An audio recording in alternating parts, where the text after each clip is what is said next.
It began like any other Monday. The hum of fluorescent lights, the soft clack of keyboards, the coffee steam curling over cubicle walls. People shuffled in with their polite nods and half smiles, the ritual of commute still clinging to everyone's shoulders. Then, in the middle of a routine meeting about Q3 targets, a single sentence sliced through the room like a thrown glass. Those cleaners, their work isn't important, it's insignificant. You can imagine the sound it made, not loud, not even meant to reach everyone, but perfectly placed to land. A few heads glanced up, a laptop lid closed. Someone's laugh died in their throat. Words have weights, and this one dropped like a stone. The manager who said it, let's call him Robert, wore it like armor. Clipped shirt, sleek watch, the kind of smile that never quite reached his eyes. He meant to make a point about efficiency, to signal that certain tasks don't require strategic focus. He did not intend for respect to be the thing on trial that morning. What nobody expected was who stood at the doorway 5 minutes later. Michael Jackson. Yes, the Michael Jackson. Not as a pop icon here, but as a presence. A man who, for reasons that would later be retold as law, happened to be visiting the company that day. He'd been in the building for a charity meeting, an impromptu studio tour, whatever the story became, and he'd overheard the end of that sentence. If you've ever watched a room get rearranged by a single glance, you know what followed. Jackson's footsteps were steady. His voice, when he spoke, was quiet and precise. In my world, there are no unimportant people. That phrase landed with the kind of resonance that made everyone check themselves. It didn't feel performative. It felt decisive. The tension in the air tightened into a wire. Someone had crossed a line, and someone else, unexpectedly, improbably, irrevocably, was about to pull it. This isn't just an office anecdote. It's a story about a culture where small cruelties hide behind corporate KPIs.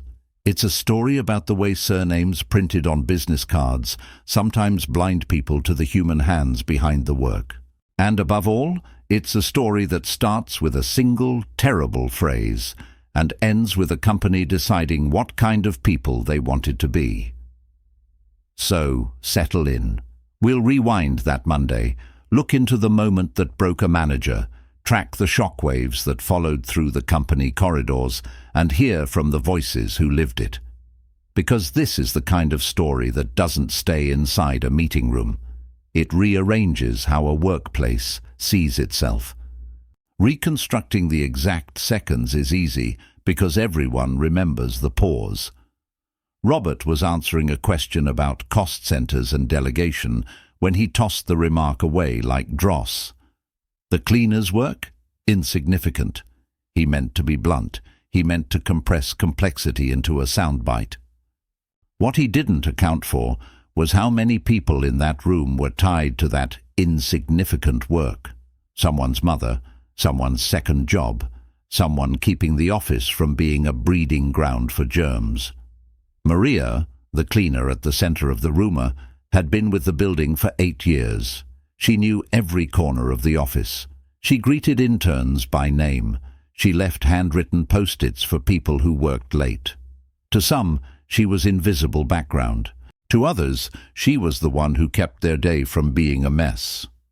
When the word insignificant hit the air, Maria's shoulders rose, not because she wasn't used to passing slights, but because she'd chosen that job with dignity and patience. Now imagine that sentence bouncing off the glass walls, then into the corridor where Michael Jackson was walking, a walk that, by coincidence, had him right outside the meeting room. He paused. He came in. He listened to the rest of the conversation. He heard a manager rationalize away people. He heard the room go limp. What happened next has the economy of a small, deliberate drama. Jackson walked to the center, spoke the line that made everyone feel both chastened and noticed. In my world, there are no unimportant people. He didn't shout. He didn't call HR yet. He asked one question instead. "Can you repeat what you just said?" When Robert repeated it, this time louder and with a dismissive smirk, he crossed out any plausible deniability. That single repetition made the comment a choice, not an accidental slip. Jackson folded his hands, and the room shrank around the consequences.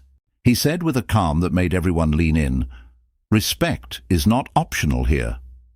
The company's CEO, called in minutes later, faced a decision. A little PR, a quiet reprimand, an apology video, or a line. They chose a line. They fired Robert on the spot. Firing is messy. There are forms, an HR checklist, a legal box or two to tick. But in that brief moment, the company did something rarer than processing paperwork. It put its values into action. The optics were dramatic, yes, but there was a moral clarity to it that made whispers into a chorus. People who had been keeping track of microslights felt seen. The cleaning staff received flowers the next morning. Maria received a simple note that read, "Thank you for making this place livable." There are rumors. Some say Robert tried to apologize that afternoon, cornered by a floor full of people who no longer worked for him.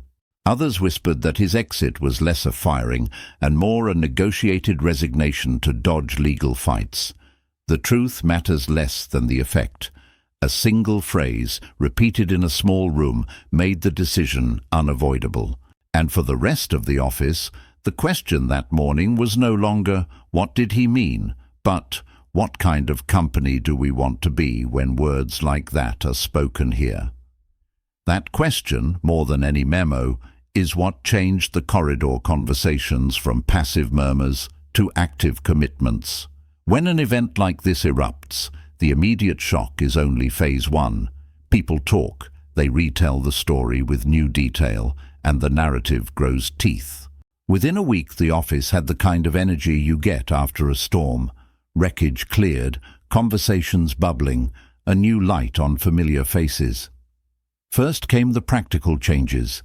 HR rolled out mandatory respect and inclusion training. No longer optional, these sessions were framed as part education, part cultural reset. They weren't long PowerPoints about buzzwords. They were workshops where staff practiced phrases like, "I see you," and "Thank you for that." Leaders were required to attend the same sessions as interns. That equality in learning was a signal. Respect was no longer just an HR note. It was executive policy. Then the stories. The Maria moments started circulating, quiet acts where people recognized the often invisible work around them. An intern bought Maria her favorite tea. An exec stayed late to help reorganize the storage closet Maria handled alone. Someone posted a whiteboard in the break room where people could write down one person they appreciated that week. It began small, awkward, human, and then it stuck.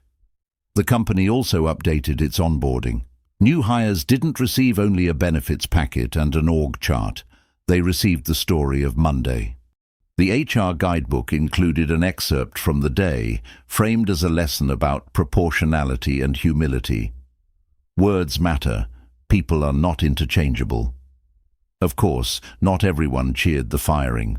Some employees feared zero tolerance would be weaponized. They worried about nuance, about context, about one-off mistakes being treated as career-ending offenses. Those were real conversations, and the company listened.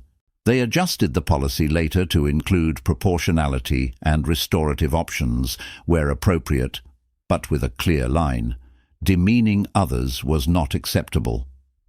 Externally, the story exploded. Social feeds picked it up. Headlines framed it as "A manager fired over a single phrase," and that viral framing made it a morality play for the internet. The company's turnover numbers, interestingly, shifted in the weeks after. Cleaner retention rose, complaints dropped, productivity, measured in multiple ways, nudged upward as people reported a better workplace vibe. There were touching ripples. Maria was surprised, almost embarrassed by the attention. She told journalists she didn't want a spectacle. "I just want to clean," she said. But she also accepted the signed record and a note from Jackson that read, "Your work is seen." People framed that note as symbolic, but symbols matter. They signal priorities. What started as a snap reaction turned into institutional momentum. Policies, rituals, small behavioral nudges, they became the scaffolding for a different kind of workplace. The aftermath wasn't merely about punishing an ignorant remark. It was about building a culture that made ignorance more costly and respect more visible. Every transformation looks different depending on where you stand in the room. Walk the floors and you'll hear a chorus of takes: pride, skepticism, relief, discomfort. And each voice shows a different facet of what respect in a workplace really means. From the cleaning staff, the sentiment was clear and disarmingly simple: recognition matters. "We're people," one cleaner said, "not background." Another remarked, "It's nice when someone pats you on the back for doing your job." The cleaners shared stories of micro-respect: names remembered, chairs replaced properly, coffee cups cleared without being asked. Those were not trivial things, they were dignity in practice. From the junior staff and interns, the mood tilted toward empowerment. Seeing a senior figure take action, regardless of celebrity, sent a message: hierarchy doesn't protect you from accountability. "It made me feel safer," a junior project manager said. "Like if someone said something off, someone would notice." From middle management, the reaction was split. Some applauded the decisive stance. If you want a culture of respect, you need to be ready to enforce it. Others worried about the optics of public firings and the possibility of missteps being blown out of proportion. Their fear wasn't about the principle, it was about the process. Was this the fairest route? The executive team was publicly united. Respect was non-negotiable. Privately, they wrestled with the practicalities: legal exposure, precedent, and employee morale. The CEO later said in a town hall that the decision was less about theatrics and more about accountability. "We had to show, not just tell," he said. The company's stock of trust, intangible but real, needed replenishing. Then there's Maria herself, who resisted becoming the symbol of a corporate morality play. She wanted routines, not headlines. When offered interviews and plaques, she politely declined most offers. Yet when she accepted a small note of thanks and a signed record, it was an emotional gesture that translated into concrete respect. That balance between personal modesty and public recognition captured much of the story's tension. And the rumor mill. It churned. People whispered that Robert had allies, that he'd been promoted for being bold, that firing him was a PR stunt. Some journalists asked tough questions. Others wanted a tidy morality tale. In truth, the reality sat somewhere messy and human. A company made a mistake. Someone paid for it, and the company tried to atone. What's revealing in the chorus of voices is how quickly the conversation moved from "who was right" to "what do we want to be." The phrase itself, insignificant, was not just offensive, it was a test. The responses, small rituals and large policy changes alike, were the answer.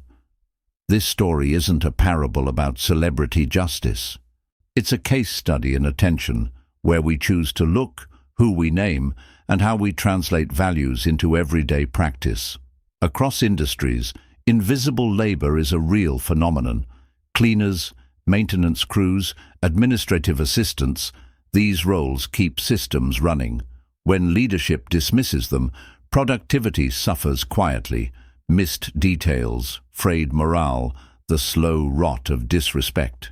Research, industry reports, anecdotal evidence all point the same way. Workplaces that honor all roles tend to be healthier, more innovative, and more sustainable. Leadership matters not only in decisions, but in modeling. Jackson's line, "In my world, there are no unimportant people," is simple, almost blunt, and that's its power. Leaders who say the thing and then act on it create a different feedback loop. Employees start mirroring that behavior. People who were once background are invited into conversations. That inclusion shifts incentives, but the story also warns us about overcorrection. Policies must balance accountability with proportionality and rehabilitation. If every slip becomes career-ending, people will hide mistakes and stop learning. The company's later adjustments, adding restorative pathways while keeping a hard boundary against demeaning behavior, offers a pragmatic model. It says, hold people to standards, but give them routes to make amends. Beyond structure, there's the moral texture. Respect is not just a policy, it's a habit. It's the executive who pauses to say thank you. It's an intern who learns a cleaner's name.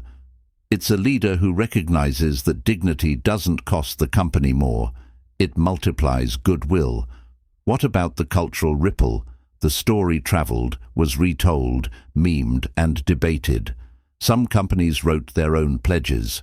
Some leaders were embarrassed by their silence. Others asked whether one phrase should topple a career. Those debates are healthy. They force institutions to choose between comfortable ambiguity and explicit values. In the end, the morning that a manager was fired for one terrible phrase became a test. Everyone in that company passed differently. Some said, good. Some said, overreach. Most said, let's learn. The cleaners kept working. The interns kept learning. The executives kept deciding.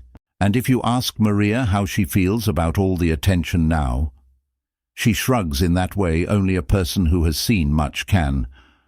I just want people to be kinder in front of each other, she says. That's all. That's a tidy wish, deceptively small, profoundly large. Because when kindness becomes the minimum expectation, not the exception, then a phrase like insignificant loses its power. And workplaces become finally places where every person is visible.